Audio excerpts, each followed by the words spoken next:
Welcome to episode 41 of Contrarian Korner. I'm Ben Kelleran. Today we have another very special return guest on the podcast to talk with us about current events, geopolitics, what's going on with markets, commodities, where he's seeing investment opportunities all over the world. And I think it'll be a interesting, wide-ranging conversation on a bunch of different topics. But John, thanks for coming back. Well, thanks for having me, Ben. I appreciate it. Yeah, so if you guys aren't familiar with John's work, he writes the Actionable Intelligence Alert on Substack as well, and is very entertaining follow. Has a lot of good investment ideas, commentary, and is also fun to follow on Twitter. So if you haven't seen his work, definitely go check it out. But I wanted to start with kind of what you're seeing as far as I basically wanted to lead off with the energy return on energy invested topic, because that's been something that I find kind of interesting on a kind of big picture, 30,000 foot view level. And there are obviously other things that oil and gas and coal are used for, and uranium and all those things. But I'd be curious to get your thoughts, because I know you have some industry experience on that front. Maybe if you could start with like the nuclear side and kind of work our way down as far as like if you see any flaws with that kind of framework as far as energy return on energy invested. So, yeah, thanks for having me on. The energy return on energy invested, I became familiar with it. I actually looked it up on my Kindle when you were mentioning it earlier. If people are really interested in this and are intellectually curious, you can buy a textbook by a guy named Charles Hall. He used to teach this at university. The actual book is called Energy Return on Investment, a Unifying Principle for Biology, Economics, and whatever. But anyways, and that name Charles Hall, he has given some interviews, and I kind of deep dove that inside that. I also read a couple of books and of course interviews with Vaclav Smil. I think people are probably know who he is. He's a Czech professor, I believe. He talks a lot about this. But we come to the premise of I do. I mean, I guess where I started was I read a book about energy and energy inputs into like 12th and 13th century Scotland and England.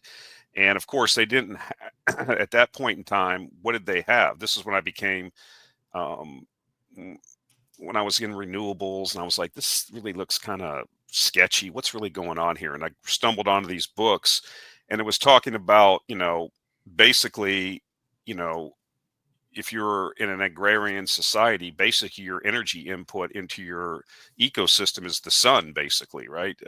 If you were able to grow enough carbohydrates to store like wheat or legumes or whatever, and enough fodder for your animals that did the work. And so energy return on energy invested back then was basically 1-to-1 or maybe 1.5-to-1.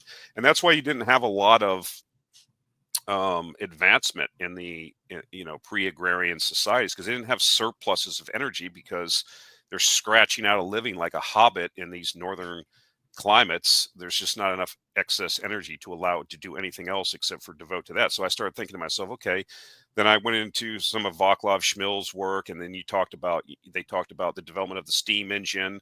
At the point of time when coal supplanted wood in the UK, they had almost chopped a lot of the forests down there because they were using wood as the fuel. So you can look at a chart and see what the return on energy is you can see how civilization has advanced along with the more dense energy sources. So if we take what like Doomberg says, his short quip that he always says, and many other people have said, that energy is everything, and energy inputs into an economy is basically, the main driver of wealth creation and allows for the division of labor,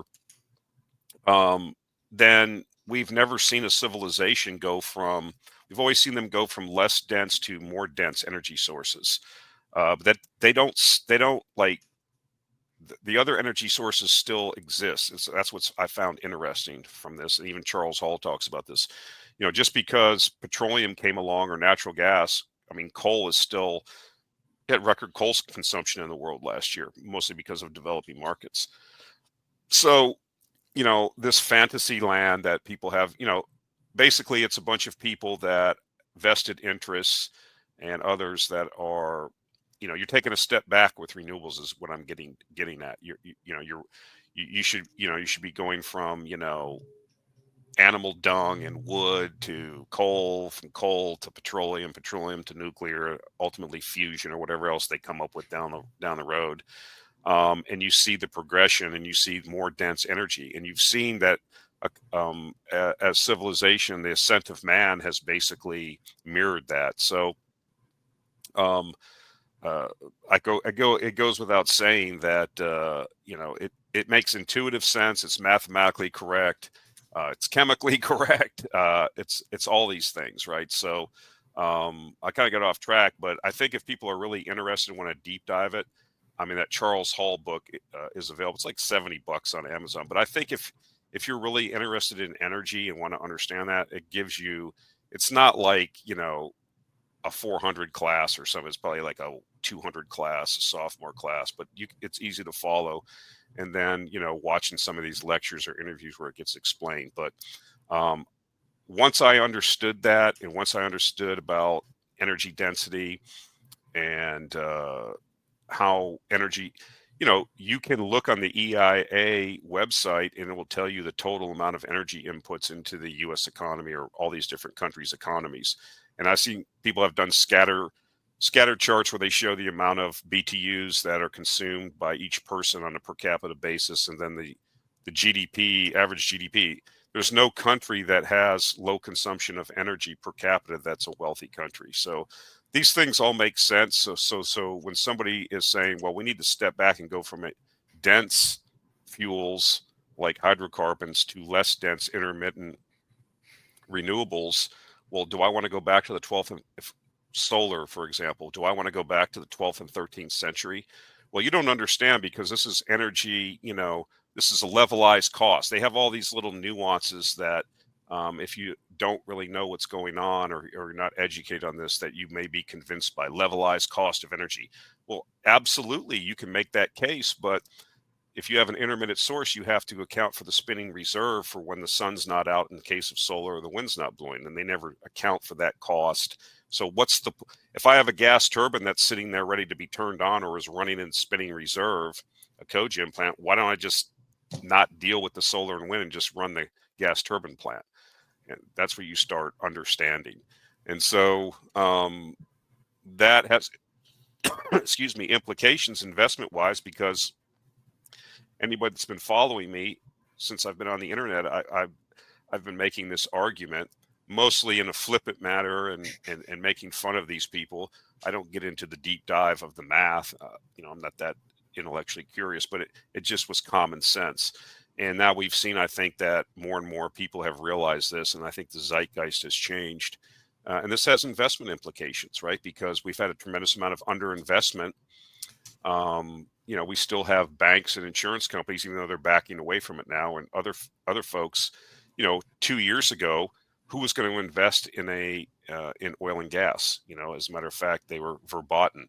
I mean, even if you found a coal deposit in West Virginia, what bank would finance it? Well, they won't. So this is why I am attracted to investing in some of these things, because you have these artificial constraints. That's the whole art of a speculation, is to look for artificially disrupted markets, whether by government fiat and regulation or some social movement or shaming or whatever. But in the end, it's something that Malcolm and Rawlinson and I talked about 5 years ago. When would all this change? Well, when people began getting poor and their wealth, their standard of living was affected significantly, then they would start waking up. People will have the expectation that they just walk over to the light switch and turn the light on. You give no thought of it. You just expect the lights to come on. That's a direct result of the Public Utility Commission rules that were put in place during the Depression, that utilities were given monopolies in certain areas, and the trade-off was you'll get a guaranteed return, but you got to have 99.9% reliability, and that's what you get. So you give it no thought.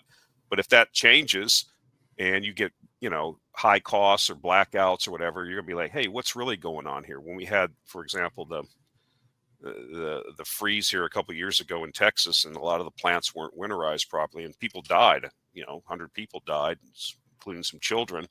Well, that kind of woke people up. It's like, what's really going on here? So I kind of got off track a little bit, but energy return on energy investment is, like I said, there's some smart people there. I encourage people, those initial leads I gave, do some homework, and I think you'll be shocked and surprised that you may want to philosophically, and to be a good person, want to, rely on the sun and the wind and all this, but that's not reality unless you want to trade your standard of living. And we can all go back to like a Soviet type way. We all live in, we're all allocated 200 square feet, and we live on top of each other, and we walk everywhere, and everything's centrally planned. Well, then we could probably nobody ever goes on vacation anywhere, flies anywhere. You can certainly lower energy consumption and thereby lower emissions, but I don't accept that CO2 is a poison or a problem personally. I asked the trees out front here in front of me, and they like CO2. So I think they've already done the experiments, and more CO2 is better. So I don't believe, back in the Old Testament, if you were a prophet and you made prophecies that didn't come true, you were stoned. Here, you're just, giving more money and more access to government funds to do more studies, it seems. So anyway, that's kind of my view on it. Yeah, I think to your point there, I think a lot of these industries have basically been starved of capital, and you kind of go back to like capital cycle and some of these things where it's generally a good place to be investing if you see some of those bottlenecks appearing. And I think one of those places I think is starting to get interesting too with some of the recent price action is the uranium sector. That's kind of at the top of the hierarchy, at least as far as energy return on energy invested. But I'm not saying it's like a capitulation moment, but the uranium bulls are sort of quiet on Twitter, and I know they love to come out at kind of local tops and talk about it. But I think it's starting to get pretty interesting. I know that's a sector that you've kind of followed, and I'd be curious to hear your thoughts on kind of the overall your overall view on uranium, and maybe your thoughts on some of the companies versus like the Sprott Physical Trust, or if you have any thoughts there. So, I mean, I was around for the last uranium bull market, which was totally a different set of circumstances than this one. I mean, there was no build out going on reactors back then. Nuclear was dead, at least in the U.S. I think Chinese were starting their build, but there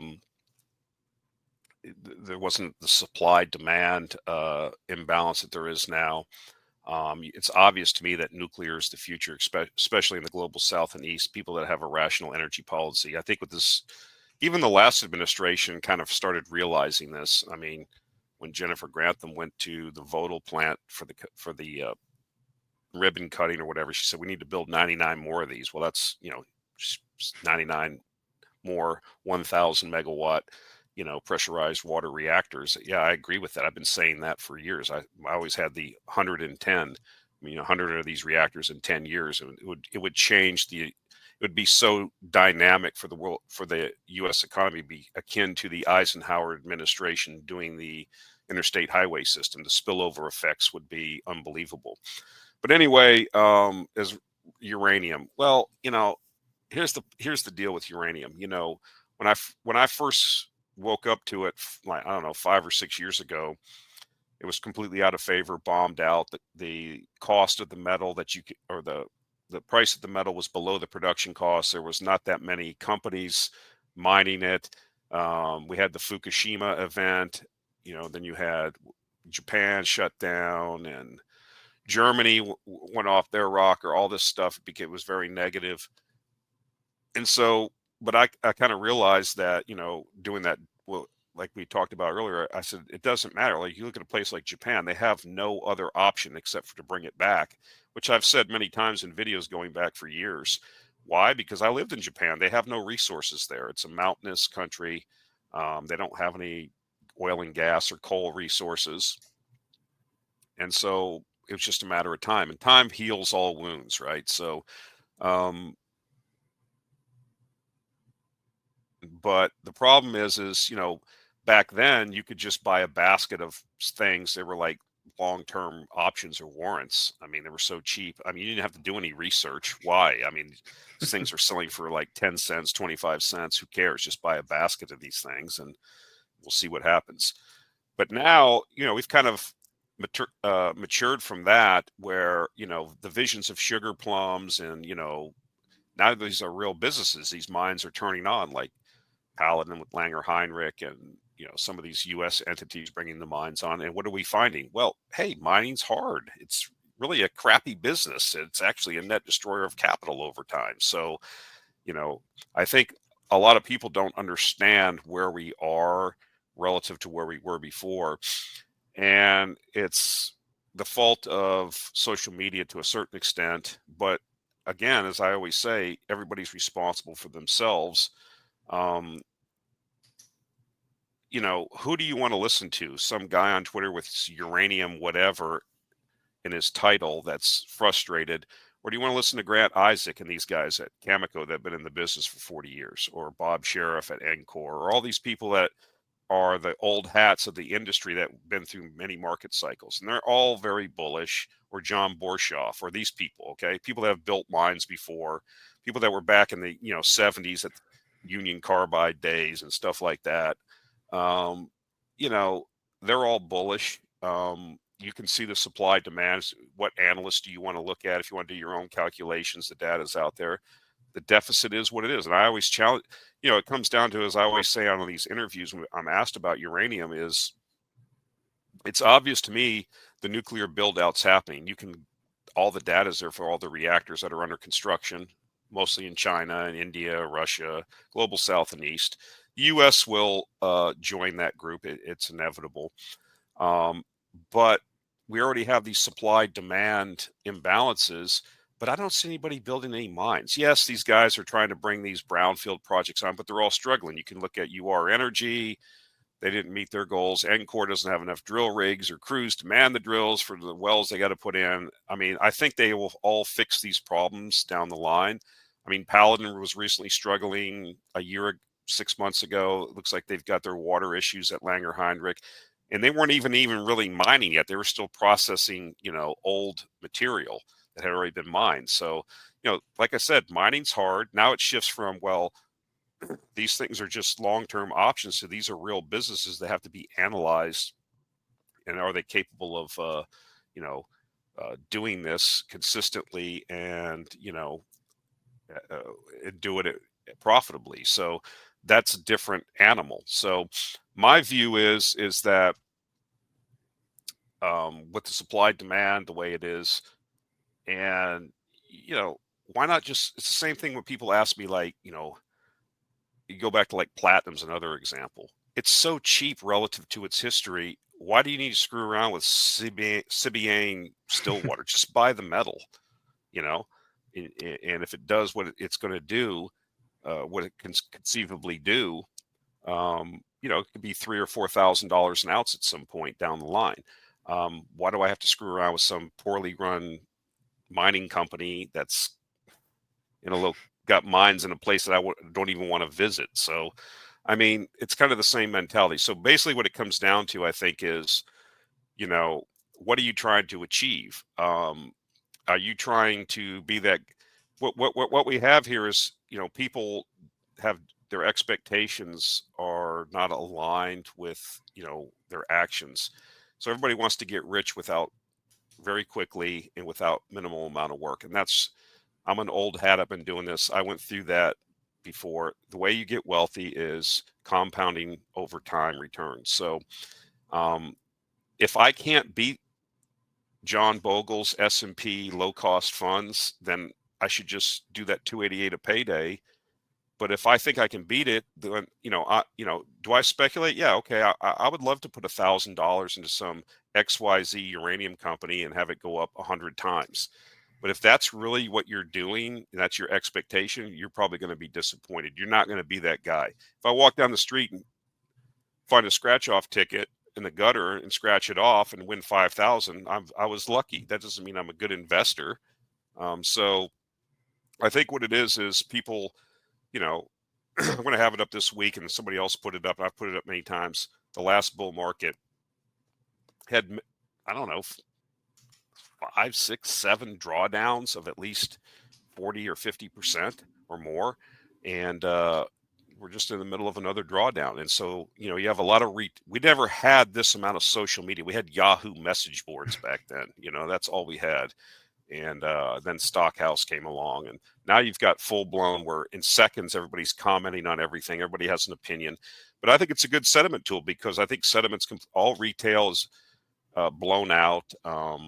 You know, all interest, the tourists, however you want to say it. I don't want to be too derogatory, but you know, I think you just, you know, if you have the Sprott entity selling at a substantial discount, you should probably be buying it, because no matter who you talk to, like Geitzel and these guys on the conference call were talking about, yeah, we've got utilities pushing us to drop the floor prices, but we're not going to do it. Okay, because spot has come down. They want, you know, the utilities are like, we want you to, you know, sign these contracts with the lower floor. They said we're not going to do it. So you know, and then you look at like Kazatomprom. What was the narrative 3 years ago from certain analysts? Well, if the price of uranium goes up, Kazatomprom is going to flood the market. Well, you know, you can believe, I mean, I don't believe anything that comes out of Kazakhstan. I mean, the manage, you know, but they said value over volume. So, you know, then you can get into the acid issues and all this stuff. So I think until I see, you know, everybody's like, well, when Arrow comes online, has a shovel even been put in the ground up there yet? They're not even talking about it. So like, where is all this uranium going to come from? So, there's plenty of uranium in the ground. There's not a shortage. It's just a shortage of capital. And but people don't understand. It's not something I can just call over to India and they can code it up over the weekend and we're good to go. This is 10, 15-year endeavors. And we're way behind the curve. So I just think that there's a lack of patience. People don't really understand the fuel cycle. If you look at like the enrichment and stuff like that and SWU prices, you can see where the bottleneck is. You can see that the demand's there. How, like I mentioned on another podcast, how does a utility actually procure and buy this stuff? And if you listen to the guys, I've talked to 3 or 4 people that were at the last WNA meeting in London, and many of the utilities still don't understand what's happening. They think that there's plenty of uranium out there, and even I think it was Scott Melby said he had to tell these guys several times at different conferences, the Sprott trust, uranium trust, is not there as a piggy bank. We're not going to sell that, you know. Now they could change the rules, or if it took off or something, you know, I'm sure that the government of the U.S. and the Canada could force them, but that's really not on the drawing board now. So, and there's still people, if there's still fuel buyers out there that think this, then they're just, you know, at some point you have to start buying and filling your needs. So I know that's my view on it. I'm still bullish on it. That's the future. If you want to talk about EROI, that's where you're going to end up.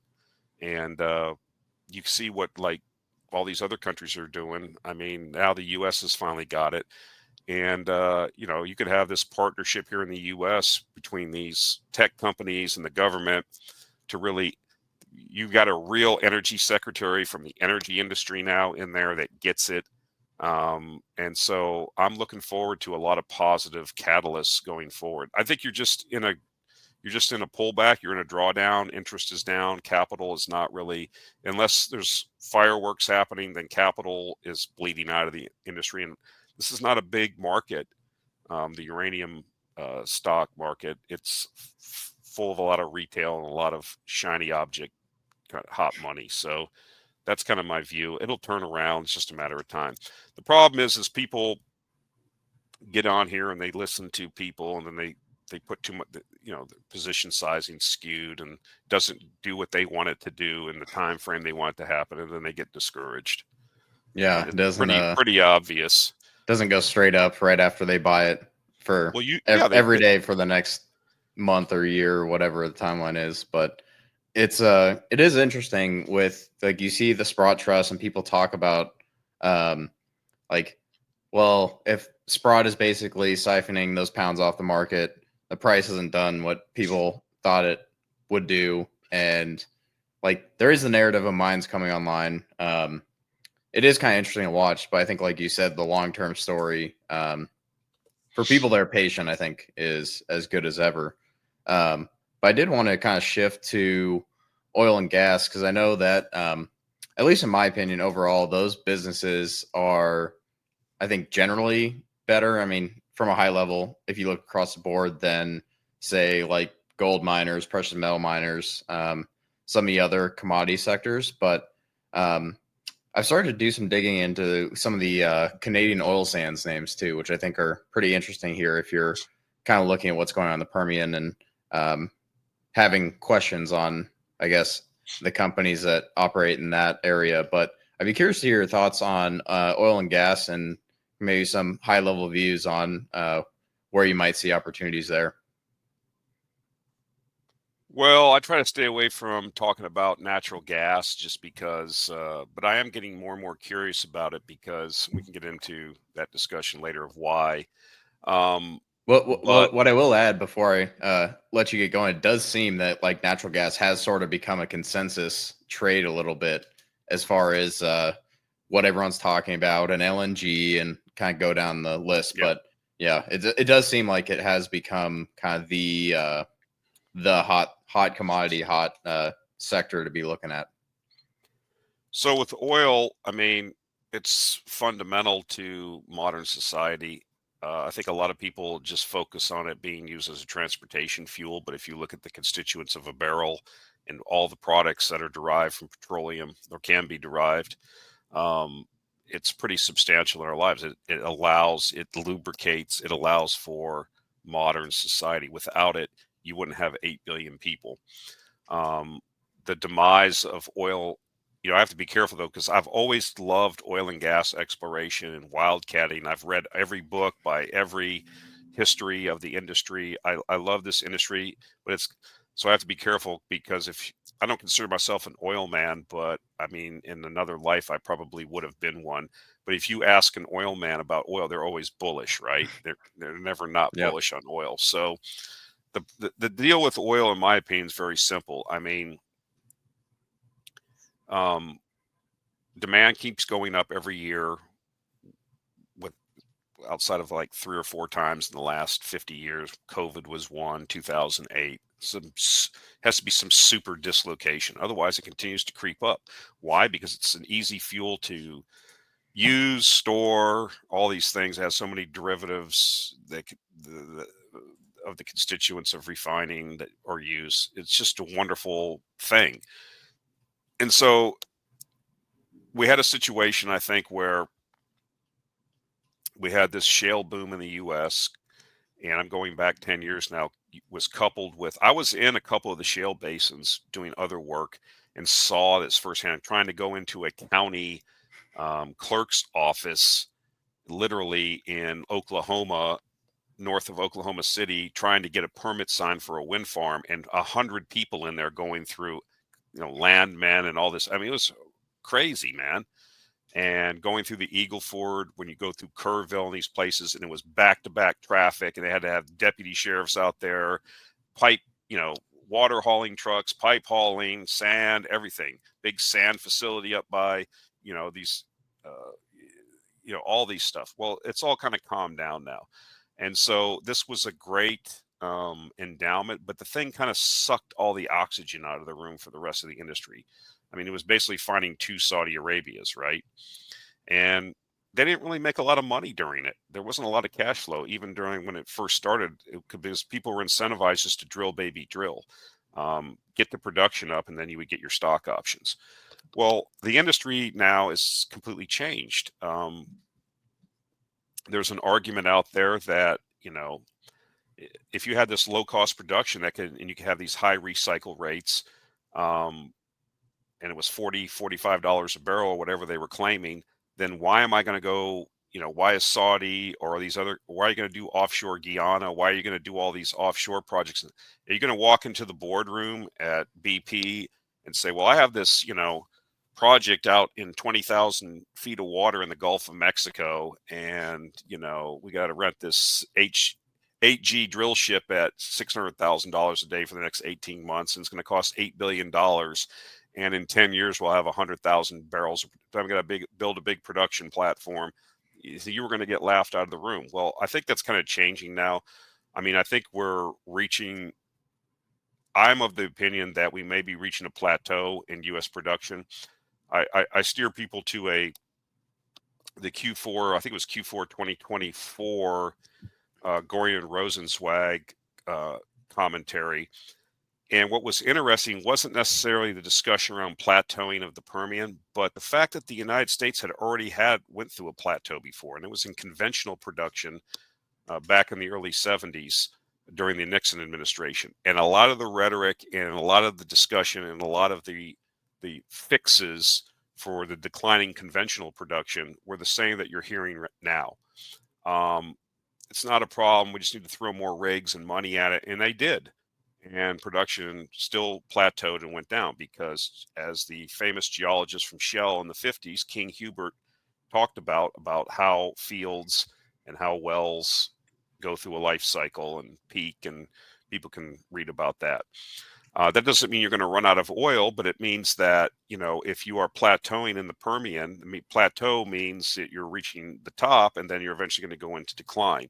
Now, I think there's an argument out there that people are making that if price was to go to $95, $100 a barrel, then a bunch of rigs will show up and, John, you'll be proven wrong. Adam Rosenzweig will be proven wrong. All these other people that are on that side will be proven wrong because it's just a cornucopia. But I also remember the ridiculous comments made in 2015, 16, 17 during during the first Trump administration. Drill, baby, drill. We're going to have 25 million barrels a day. We're going to be the new Saudi Arabia. We're going to conquer the world. Well, it's not really happening, right? You're getting gassier out there, which means you're getting less liquid, more gas. That's not positive. You're getting more water.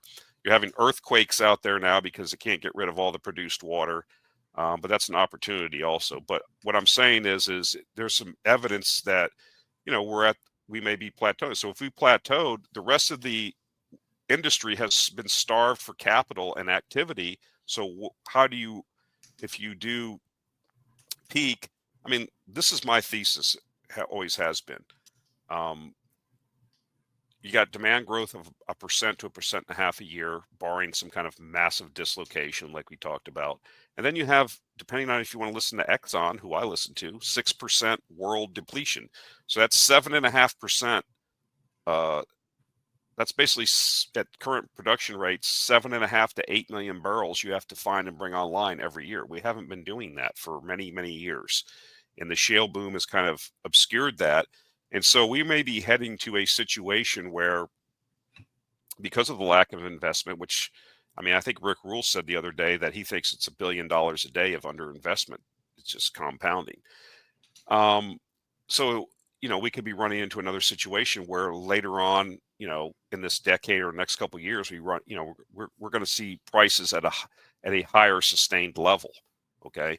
I know that there's folks that disagree with this. You can listen to like Doomberg's arguments. I've listened to them. I don't necessarily agree. Yes, I can turn natural gas into diesel. I can turn coal. That's what the Germans did during World War II, into synthetic rubber. That Sasol in South Africa does that. Okay. But are you going to be able to ramp that up to 100 million barrels? You see what I'm saying? It's just because something can be done doesn't mean it will be done. So, maybe I'm misunderstanding the argument, but, I think that I don't think oil's going away. I think it's, and I think that you kind of see that even with all the issues we have, we're still around $70 a barrel. And as you just mentioned, there are places in the world that companies are operating that at 70, 75, 80, what have you, they are tremendous wealth compounders. You mentioned the long life reserves in Canada, for example. There are, look at what Elliott's done since they've been pressuring Suncor. Suncor's kind of turned their operations around. There's a company I have in the portfolio that's a long life oil sands producer, SAGD operation. Everybody knows who it is, but they basically paid down several $billion in debt over since I've owned them, said that we need to get to this X level and we're going to return 100% of free cash flow to shareholders. I don't need oil to go to 100 for that to work. It's just compounding wealth. They just keep buying the shares back. forever, and I'll get wealthier. So as long as they don't do anything crazy like buy somebody or something like that. So I think that there's opportunities at these oil price levels, and you look at, like, I mean, this isn't the portfolio, but I'll mention it. Look at some of the people when they focus on offshore oil services is a big thing I like, but they focus on, like, well, what's Transocean doing or Noble? But there's other companies involved here, okay? Saipem, look at what they're doing. Look at, Technic, uh, FTI, or Technip, FTI, these subsea services and stuff. This is all you put an order in now. You're not gonna get your pressure tree for a while. I mean, these guys are booked up and they're minting cash. So there's opportunities out there, and I think this kind of segues into something I want to mention. Everybody got freaked out. What are the three arrows that they want to do here? Like the Abe thing, they kind of typed that from Abeomics. Well, get energy prices down. And most people fall for the obvious, but you got to think through things. So you're not going to raise oil production 3 million barrels a day. That's not what they said they're going to do. It's going to be 3 million barrels of oil equivalent. And so we had the recent brouhaha about, calling Canada the 51st state and Trudeau the governor of Canada. Did anybody pay attention to what Mark Carney and Trudeau and everybody's saying up there now? We can't rely on the U.S. anymore. We need all these pipelines to BC and to Newfoundland and stuff like that they've been holding back from building to export all that oil sands wealth. Now they're actually talking about building it. You see how Trump and his ministry, you see how this really works? You have to look at it. No, Canada's not going to be the 51st state, but they pissed them off so bad and poked that nationalistic thing. They're actually talking about building these pipelines. And, oil's fungible, so more oil on the world market would probably mean lower prices. So, people don't really think these things through. They just react emotionally. But I'm bullish on oil. I just saw a chart recently I put out on one of the videos. I mean, every year since COVID, air travel's up like 9 to 12% every year. I think Boeing and Airbus have 12 and 15 year, backlogs of planes. I mean, as people get wealthier, what do? They get a motor scooter, then they get a car. They don't just leave these things in the garage. They use them, and they get wealthy. They want to travel. I mean, you travel, I'm sure you go on vacations, you fly places. People just get on a plane here and go to Las Vegas on Southwest. I mean, as people get wealthier, they're going to have more demand around the world.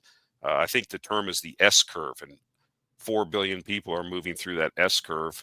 I think that the average American, it's not probably a good analogy, but the average American uses 20 barrels of oil a year per capita. I think in China, it's like almost 2 barrels, and in India, it's less than 1 barrel. I mean, if you even compare them to Japan or South Korea, which are about 12 to 15 barrels, well, it's a spreadsheet exercise. You're at 200 million barrels of production a day. Do you think we're going to get to 200 million barrels of production a day in the next 20 or 30 years? Not at $70 a barrel. Yeah, exactly. So that's your opportunity. So I know about electric cars, and I know about, natural gas engines and all this stuff, but all the major manufacturers are moving. Like, look at, they're not going to let BYD take over the European and U.S. car markets, and so these people are going to be. They've done, polls, and people, until they get the charging stuff fixed and stuff like that. The technology, we kind of hit peak EV in the West, I think. So I think the oil's demise has been overemphasized, and I think if you just look past, car transportation fuel, you'll find that, like I said, until I see demand plateau and peak and come down. Yeah, I mean, I think I heard Doomberg make the argument that, well, in China it's kind of peak because they're using natural gas engines for this and that. But then I read an actual Chinese study where, building out the infrastructure to fully convert, they're not able and willing to do it or can't. So there's limits to these things. And so I think, long story short, I think oil, there's an underinvestment story. And in the meantime, there's plenty of companies that are shareholder focused now on return. And, if you can get 10 to 15% free cash flow yield, basically infinity, in the life of an investor and some of these oil sands operations, I mean, they're just going to keep buying shares back. That's the zeitgeist, not expanding and not, throwing money away. So that's kind of my thesis on it. But then I always have that bias because I do love oil and gas exploration, and I find it interesting, big machines and all that stuff. So maybe I'm biased, but that's my view. Yeah, I think it is interesting too because people have talked about, OPEC has 5 million barrels of spare capacity. I would guess it's closer to 3. Some people said more, some people said less. But one thing that is interesting to watch is, like, you talked about how, like, conventional oil peaked, like, I guess 50 years ago now, and kind of throwing more rigs at it. I think it'll be interesting to see with the kind of depletion rate of shale wells how that plays in, because if you have, was it like 60% of all the oil it'll produce in the first year, it's setting up to be interesting if and when those wells start to become less productive. But I think before we move on to some of the geopolitical stuff, I do want to kind of pick your brain on some of the stuff in coal that I think is starting to get interesting. I talked with Matt Warder the other day, and he thinks that 2025 is going to be kind of a trough year for met coal specifically. And I think there's some of the stocks that are starting to get pretty interesting as far as the value they present now versus maybe 6 months ago or a year ago. But I'd be curious to get your thoughts there. So I follow global liquidity and PMIs. They're correlated pretty decently in history, and so we've been cutting rates around the world, central banks, for the last 18 months. PMIs really haven't started moving. They will at some point. PMIs, Purchasing Manager Index, indication of future potential economic activity. And then there's been other correlations and studies done where as PMI goes up, what happens with commodity demand and things like that. Look, I mean, I like coal. I like met coal. I just buy Glencore. I love it.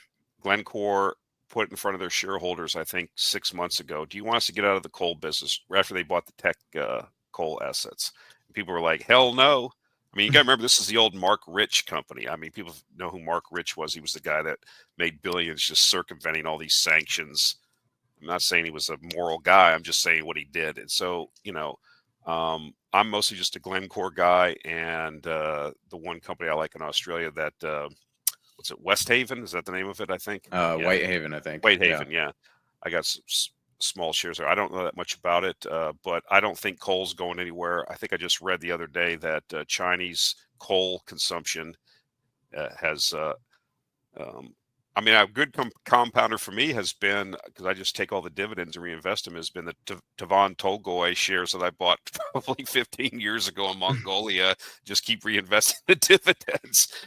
They finally built the railroad from the Gobi into China. So yeah, I mean, I'm I don't know that much. Matt's the guy on that, but I kind of agree with him. We're going to see economic activity increase, and when that happens, it's the same thing because it was so demonized. There was no investment. So if you are somebody that holds existing coal assets, when the price does inflect, which it will, as steel making increases, if PMIs increase and economic activity, then I would suggest that probably met coal prices will follow along. And it's not like you're going to have this huge surge of new met coal mines coming online. That's just not probably going to happen. So I think that the one thing I would warn people is stay away from Peabody. I sold them many years ago. It's the worst management out there. I don't know what the hell they're doing over there, but that's not a company I would. Everybody always asks, what do you think about BTU? They still got the same management. I want nothing to do with them. I mean, they're just They're allergic to capital returns. Exactly. That's exactly right. They're empire builders, it seems. This is not the 1930s anymore. Coal barons, just return the capital to shareholders, please. Yeah, exactly. The I guess before, I do want to kind of get your thoughts on what's going on geopolitically, but that kind of brings up some of the other things that I think are interesting right now, whether it's steel or some of the agricultural opportunities or shipping, maybe some of the precious metals miners. I guess you can kind of take that wherever you want it, but are there other commodities or sectors or things specifically that you're looking at? I know gold's been on a tear. People have been talking about the LBMA, and there's a lot of interesting stuff about gold flowing to the U.S. But that's sort of a little bit like natural gas almost, where it's starting to become a consensus trade, at least for now. But what do you kind of think on some of those other opportunities outside of maybe energy and those commodities? Well, I like. I've been talking about. I bought gold miners like over a year ago. I like them. You're right. It's becoming a consensus trade. They have moved. They haven't moved as much as I thought they would. I think that's just a manifestation of the fact that this whole tech thing and AI is still dominant, and you haven't had capital rotate. Doesn't really matter. Look at the. I found something interesting. I listened to several of the conference calls for like Newmont and Anglo Gold and Barrick, and so cash flows have exploded. Even Barrick, which has a lot of hair on it, is had pretty decent results.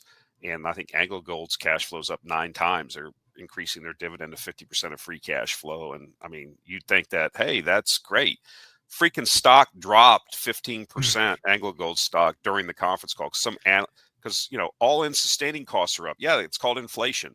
But if this is what's unique about mining. Mining, as again, and Doug, I steal this stuff from people smarter than me. Doug Casey mentions it's a choo-choo train, 18th century, 19th century industry. It sucks. It's a net capital destroyer. But there's these windows of opportunity where these mining companies, when the commodity takes off, can earn these excess returns, and we're in that.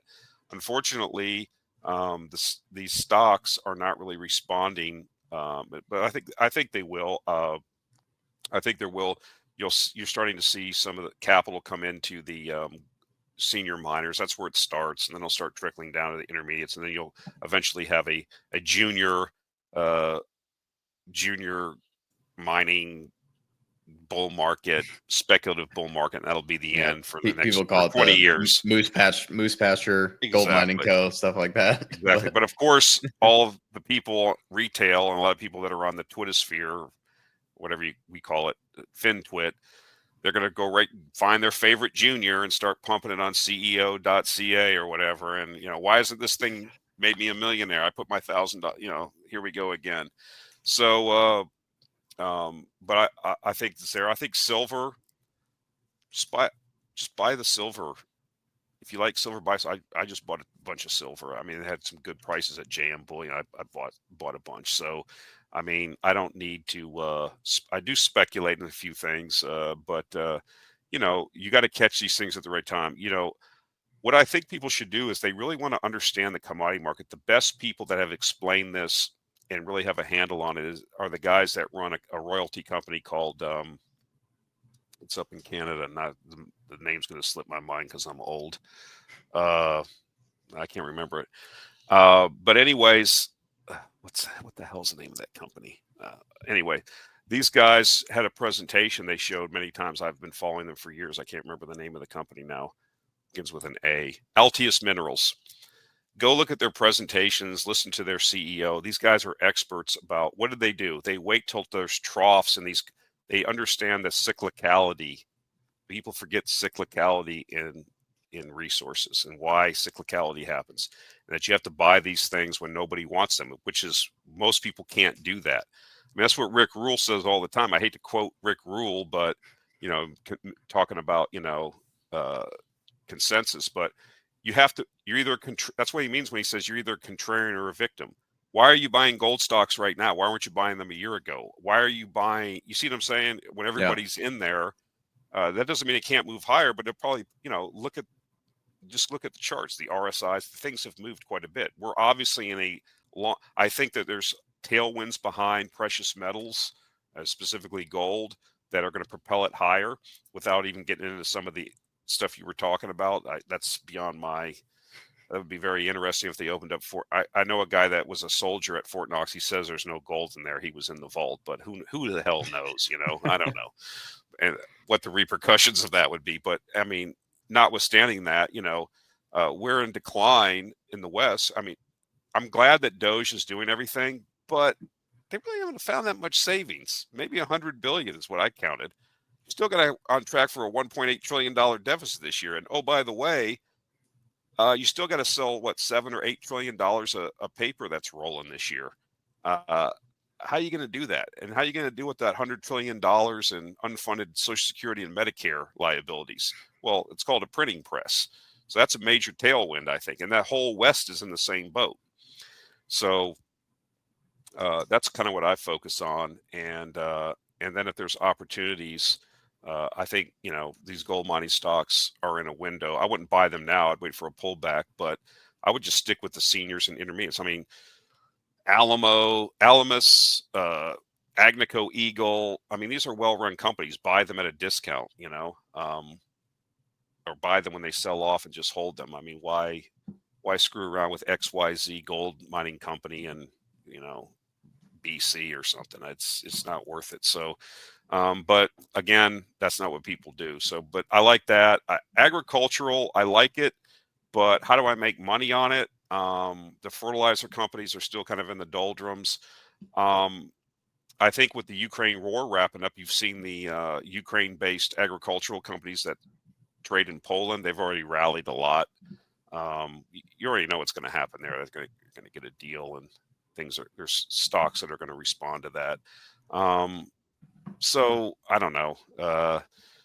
You can really get down into the deep weeds on that. If you want to get into palm oil producers and they trade in Singapore and stuff like that. There's usually, but you really got to kind of know these markets. Something that has intrigued me that I've read, I've been following the rubber market because of the new EU regulations went into place beginning of this year, where you cannot source any more rubber from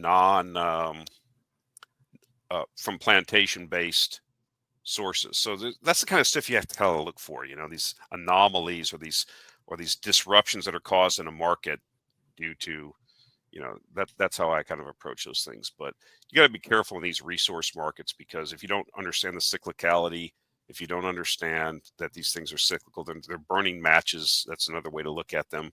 They're not buy and hold heirlooms that you put in a portfolio and then, coffee can portfolio. You got to get it at the right time. So that means you got to do some work and figure out, like, where am I at in the cycle? So that's kind of my view on that.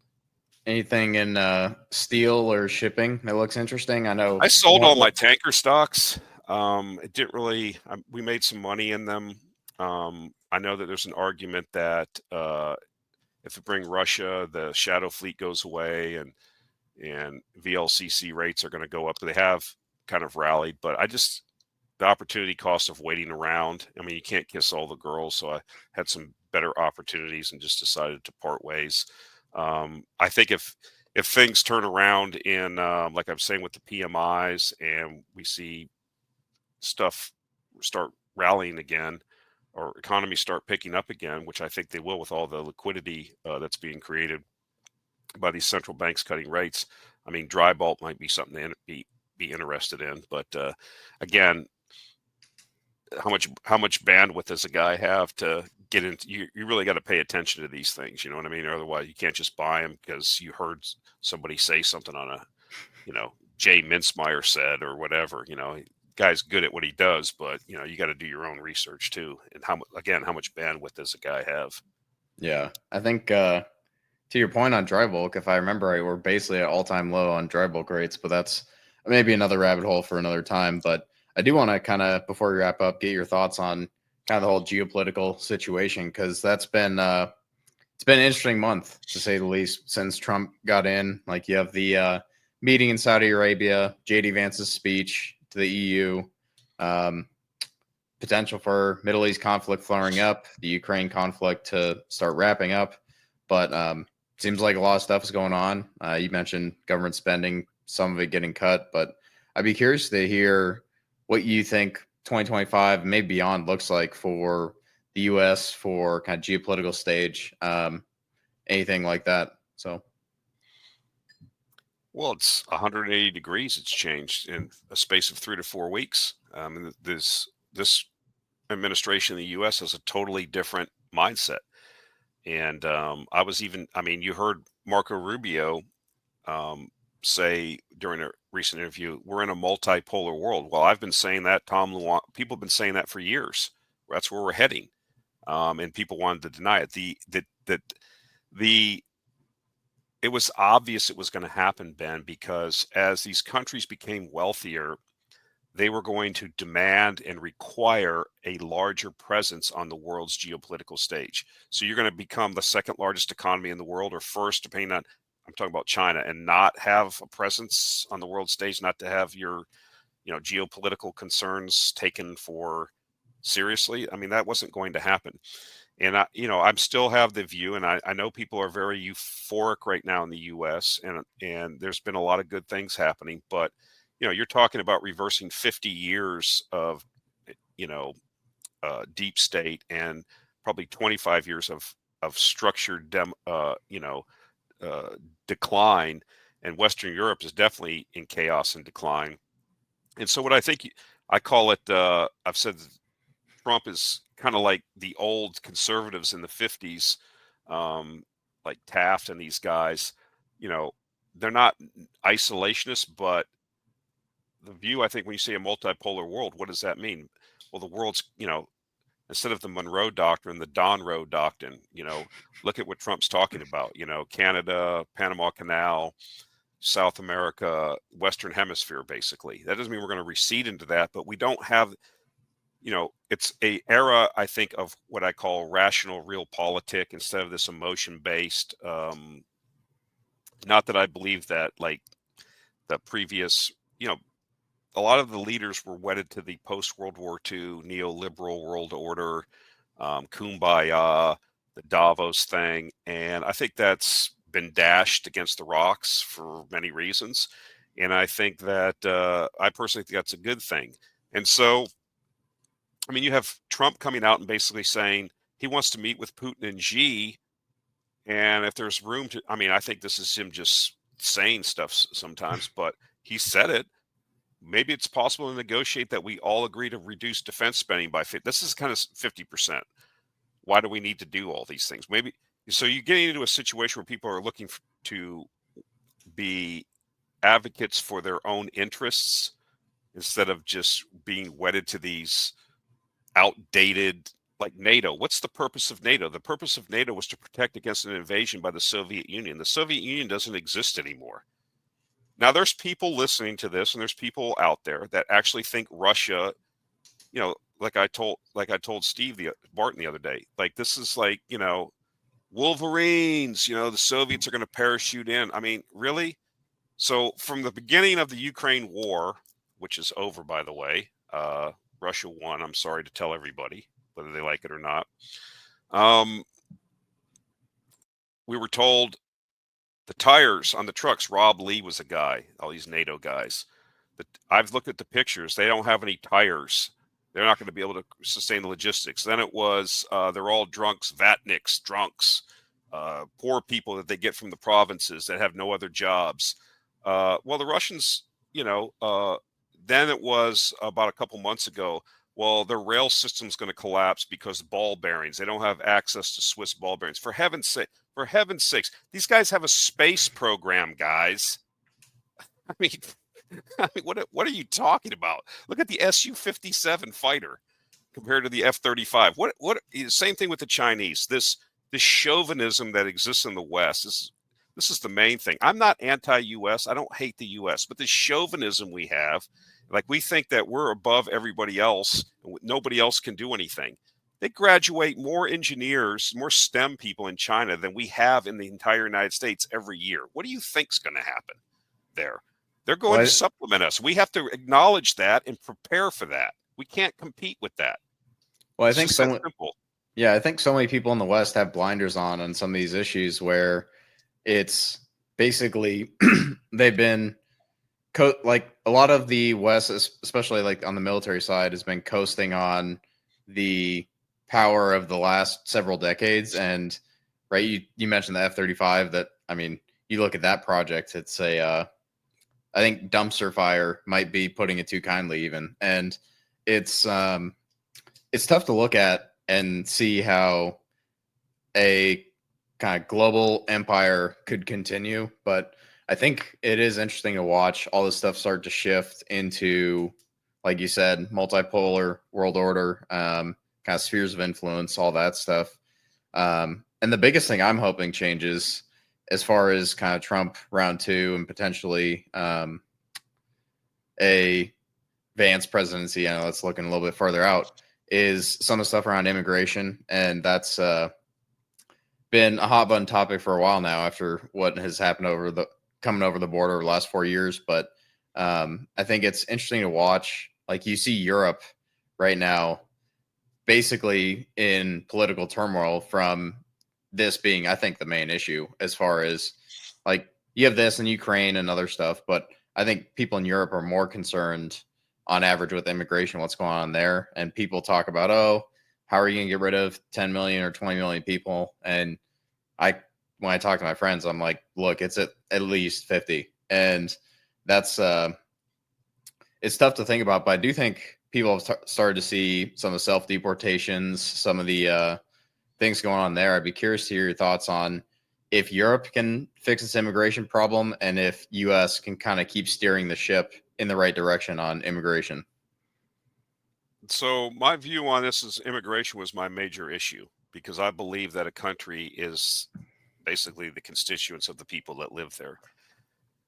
And I'm more nationalistic than people think, than they can ever perceive. You can't, of course, everybody in the world would, if you're a poor person, I've lived and worked in many of these countries. I've been to these places. They're shitholes. Who would want to live there? There's no opportunity. There's no work. There's places like in Central America, for example. It doesn't matter if you have 180 IQ and you're the smartest guy in school. If you're of a certain racial classification, mestizo, or God forbid an Indian, I mean, there's still Mayan people there that speak Mayan. You can't advance to your highest level like you can like the U.S. You can go as far as your talents take you and your desire. That's not how it is in a lot of places around the world, most places. And people want to come here, and that I understand why they want to do that. They want a better life, but everybody can't come here, or the United States won't exist anymore. Okay. And I think that we live in the United States, whether we were fortunate, we won the lottery, we should control who comes in here and how are they going to benefit us. Okay. And how are they going to contribute? And can we bring them in where they can contribute, but also assimilate? But then you have to ask the question, Ben, what is the culture of America? Does it mean to be an American? Is it just to come here and be an Amazon account number or a Netflix account and watch the NFL? Is that what unifies us? Consumerism in the NFL? What does it mean to be an American? We kind of knew. If you go to Russia, Russians will tell you what it means to be a Russian. They'll give you the whole history. You know what it means. Putin explained it.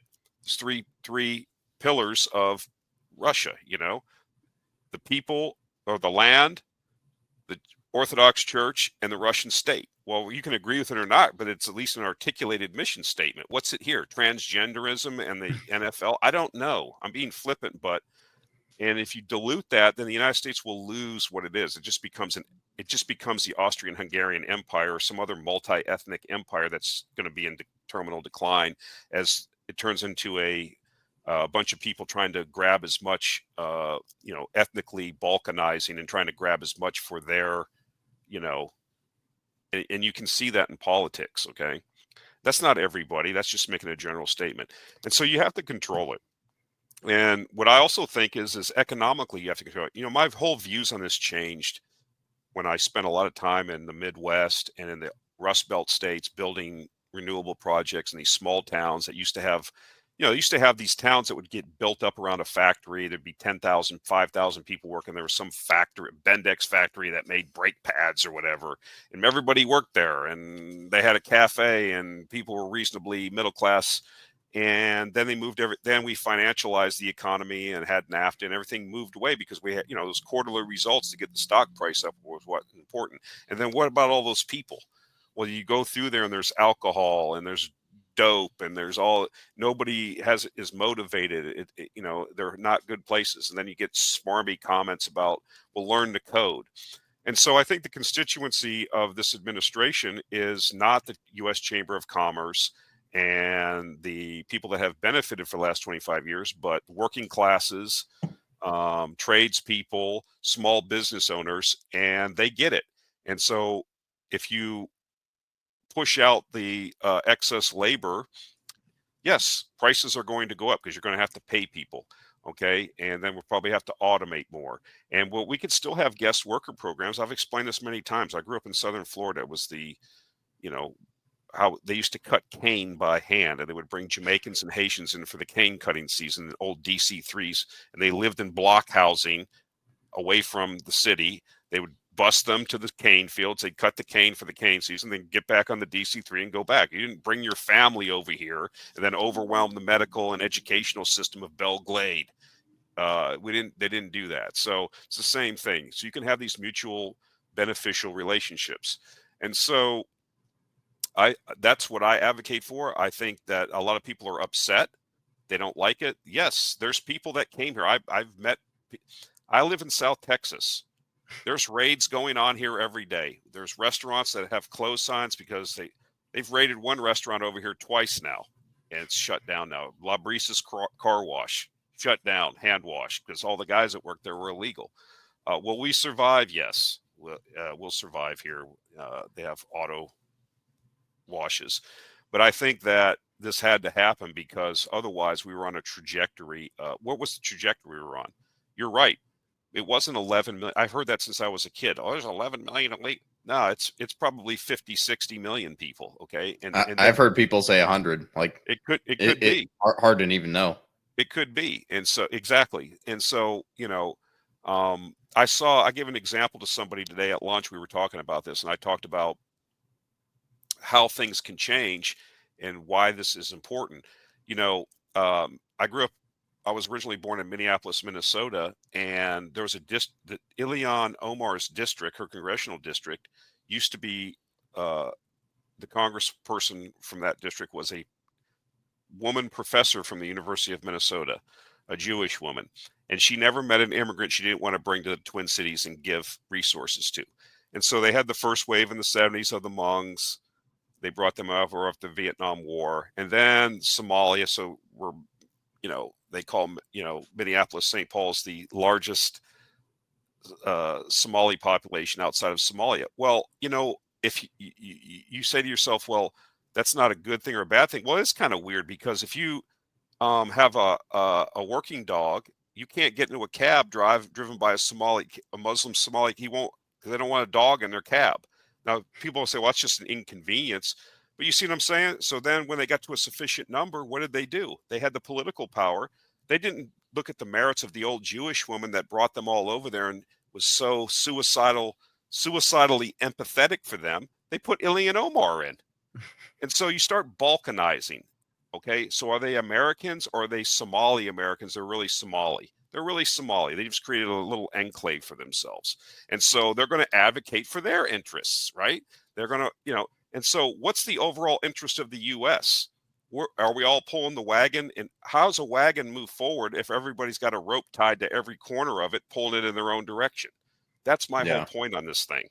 And people don't, and this woman was in that congressional district for 40 years, the Star and Tribune interviewing, she did not understand. These people are terminally stupid, the galactically stupid. I devoted my life to immigration, and why did these people not vote for me? I mean, really, lady, you don't get it? Seriously. I mean, so, and I'm not mad about it. This is what you can expect people to do. It's like when Indians get into corporate America, they advocate for more Indians to be in the C-suite with them. It's just how it is. When I was in the Navy, We had a lot of Filipinos that were in the Navy. They would come into the Navy because of the treaty with Spain after in 1898. We take so many after the Spanish-American War, and they lost their Filipino territories. We took so many of them into the Navy, and so they would get in positions. So you would come up for a school, and they would like drift into like they'd be cooks or they'd be electricians, and there's like, we would have half the division would be Filipinos. So say a school would come up and you'd say, hey, I would like to go to that school. Well, who do you think's going to the school if all the chiefs are Filipino? A Filipino kid's going. And they have a Phil-Am association in San Diego and Norfolk, Filipino American Association. I tried to join it because I'm an American. They said, no, that's not how it works. And so what do? A young kid comes from the Philippines. He's already got some Filipino nurse. She comes, or she's an engineer or whatever. They come. The Phil-Am Association buys them a house. So they're set up. I'm not against that. That's what all ethnic groups did when they originally came to the U.S. They had, but how are you in? Is that in America? Is that America? Is that the American nation? How does this work? So that's kind of my whole thing. And some people don't like what I've just said. They'll say that's racist, that's jingoistic, that's nationalistic. Well, I'm ready to accept all of those terms. It doesn't really matter. So we had an election. They said what they were going to do. They won. They're doing it. So we'll see what happens. It may work. It may not. Maybe it will collapse the economy because there will be nobody to pick the lettuce like some of these wine-fueled, Xanax-infested, liberal, white suburban women keep claiming on TikTok. We'll see. Yeah, it is. It is interesting to see I can't remember who I was listening to, but they called it the awfuls, affluent, white, feminist liberals. Most horrible people on earth.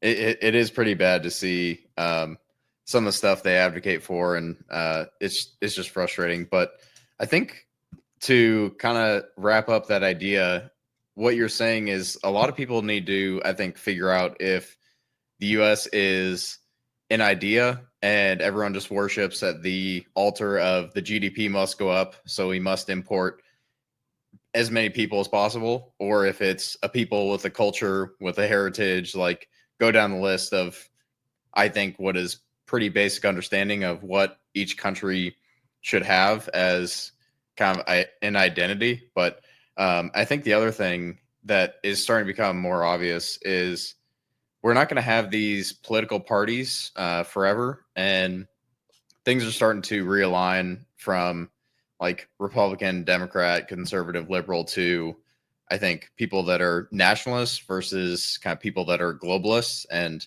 the different agendas that each group has. And I think it's interesting to kind of see all this stuff playing out because people talk about isolationism or nationalism as some dirty word, and I look at it, it's like, well, what's best for the U.S., right?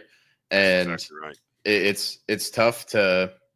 It's tough to look at what's happened over, I mean, really my entire life, but especially some of the stuff going on in the last 4 years, and say, yeah, you know what? The unlimited immigration, that was a really fantastic idea because, I mean, whatever reasons you want to lay out. But anyway, as we're starting to wrap up here, I do want to kind of ask my traditional closing question, and that is, what book should I add to my reading list? I think last time you said The Black Book of Communism. I still haven't gotten around to reading it yet. I've been very busy over the last 7 or 8 months, or however long it's been since you were last on. But I'd love it if you could add another book to the library collection. I'm ready for you. I have it here. It's actually a book. It's another thick book like the Black Book of Communism, so you might not want to get it, but it's available on Amazon. It's basically the book Santa Monica Partners, Letters to Partners, 1982 to 2021. And basically the subtitle is 40 Years of Pink Sheet Investing. The principal of this company, I forget the man's name. He's an older guy. There's an interview of him. I forget his name. People can look it up, but I really like his methodology. This is a guy that's made a tremendous amount of money. And by what? By just going through company by company on the pink sheets and finding those little unique uncovering enough rocks to find a diamond. And I've been these are all his letters to shareholders that somebody's accumulated. The other thing I will mention, I want to mention this. We're running a little bit long here, but I have become, in the last year and a half to 2 years, I didn't know about this person, but I was introduced to him. Murray Stahl of Horizon Kinetics and FRMO fame. Um, People should go out and read Horizon Kinetics. Their quarterly write-ups are like long, like GNR, and listen to the FRMO. It's a pig sheet stock. It's the holding company that Murray Stahl and his partners have built. That's basically compounded capital at like 35% a year for the last 20 years. But probably one of the most deep thinkers. There's some interviews with him. The guy that runs that, he's a couple interviews. People can get introduced to him, but read that stuff too. That's really thought provoking and second and third, fourth level thinking on display. So Murray Stahl, he has a book too, Accumulation of His Letters, but this Santa Monica Partners is pretty good too. Awesome. I will definitely have to go check those out. I'm familiar with Horizon Connects. I do like to read their work. If my listeners want to find where you put out your Substack or your Twitter, where can they find your work? So you can I don't hide behind any, fake names. You can search my name on YouTube or Twitter. It pops right up. And then on Substack, I've moved my whole newsletter operation over there. Actionable Intelligence Alert newsletter. We have a free weekly newsletter that goes out with just where I curate all the stuff that I've been looking at for the week and make some comments. And then we have the paid version where we have a couple of model portfolios where we say all this stuff we've been talking about, how it kind of distills down to specific ideas.